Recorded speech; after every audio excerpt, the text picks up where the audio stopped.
दुनियार माल के यदि प्रैक्टिस ना থাকে तो জান্নাতে খাবি कहां का बांस कहां लगा दिया अल्लाह আসলে বক্তা কি বলেছে মদ খাওয়া এক প্রকারে যায় ও তখন ঘুমন্ত অবস্থায় শুনেছে তখন বলছে রে বাপ রে আল্লাহ কি ওদের নারীটা লাগিয়ে দিয়েছে আসলে এক প্রকারে যায় কোন প্রকারে যায় ওটা বলে দিচ্ছি ও ভাই কেউ পালায় না ভাই কয়েকজন পালিয়ে গেল যতক্ষণ জায়েজ করে সারা দুটা মেরে আসে জি না ভাই কোন কোন কোন ক্ষেত্রে যায় এটা বলছি আচ্ছা পবিত্র কোরআনে এটাও বলা হয়েছে আচ্ছা বলেন তো শুকরের মাংস খাওয়া জায়েজ না না জায়েজ হারাম হ্যাঁ পবিত্র কোরআনে আল্লাহ বলেছেন শুকরের মাংস খাওয়া জায়েজ লেন ঝামেলা এগুলা হচ্ছে কোরআন মজার জিনিস কোরআন যতই শুনবেন ততই মজা আল্লাহ বলে শুকরের মাংস খাওয়া জায়েজ পবিত্র কোরআনে বলা হয়েছে জি আচ্ছা ওটাও বলে দি কোন ক্ষেত্রে জায়েজ কোন ক্ষেত্রে জায়েজ না তো কালকে আমাকে বাড়ি যেতে দিবেন না একদম রাস্তা গিয়ে ঠাট খেয়ে ফেলতে দিও না কোন ক্ষেত্রে জায়েজ আল্লাহ পবিত্র কোরআনে জায়েজ বলেছেন টোটাল 4 জায়গায় বলা হয়েছে শুকরের মাংস খাওয়া হারাম শুকরের মাংস খাওয়া হারাম তোমরা শুকরের মাংস খাবে না তোমরা রক্ত খাবে না মরা মাংস খাবে না এবং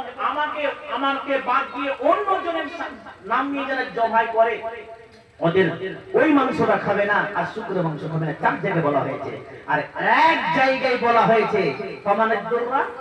গায়রা বাগি আর কি আছে আয়াতটা হ্যাঁ আবেন খালাইতু আলাই যাও সাই দেখেন বললেন তো ওই জায়গাখানে বলা হয়েছে বান্দা তুমি এমন জায়গায় পৌঁছে গিয়েছো যে শুকরের মাংস ছাড়া কিছুই নাই ওখানে জান বাঁচার জন্য তুমি খাও বান্দা আমি আল্লাহ গুনাহ লিখবো না হ্যাঁ গুনাহ লিখবো না এমন জায়গায় পৌঁছে গেছেন আপনার শরীরে আপনার গর্দানে অস্ত্র লাগিয়ে দিয়েছে তুমি খাবে না তোমার গর্দানটাকে পার করে দিব তুমি খাবে না তোমাকে জ্বালিয়ে দিব বান্দা ওই অবস্থায় খেয়ে নাও আমি আল্লাহ গুনাহ লিখবো না ওই ক্ষেত্রে মদের কথা বলা হয়েছে আচ্ছা আমরা ঠান্ডা লাগে না ঠান্ডা লাগে লাগে লাগে কি লাগে না কোথায় যায় ডাক্তারের কাছে তাই না আর ডাক্তার লিখে দেয় এই ওষুধ এটা ওষুধ দিলাম আচ্ছা টনিক দেয় সিরাপ দেয় সবুজ সিরাপ ওই ডাক্তারকে জিজ্ঞাসা করবেন যেখানে অ্যালকোহল থাকে অ্যালকোহল মানে কি মদ হেমাপতি ওষুধ খান হেমাপতি ওষুধে অ্যালকোহল থাকে অ্যালকোহল মানে কি মদ আপনি যদি বলেন সুফিগিরি করেন এত মদ মিশা আগে খাবো না ডাক্তারে বলবে ঠুকে যাবে কবরে না খাবে বাধ্য হয়ে বিসমিল্লাহ বলে খেতে হয়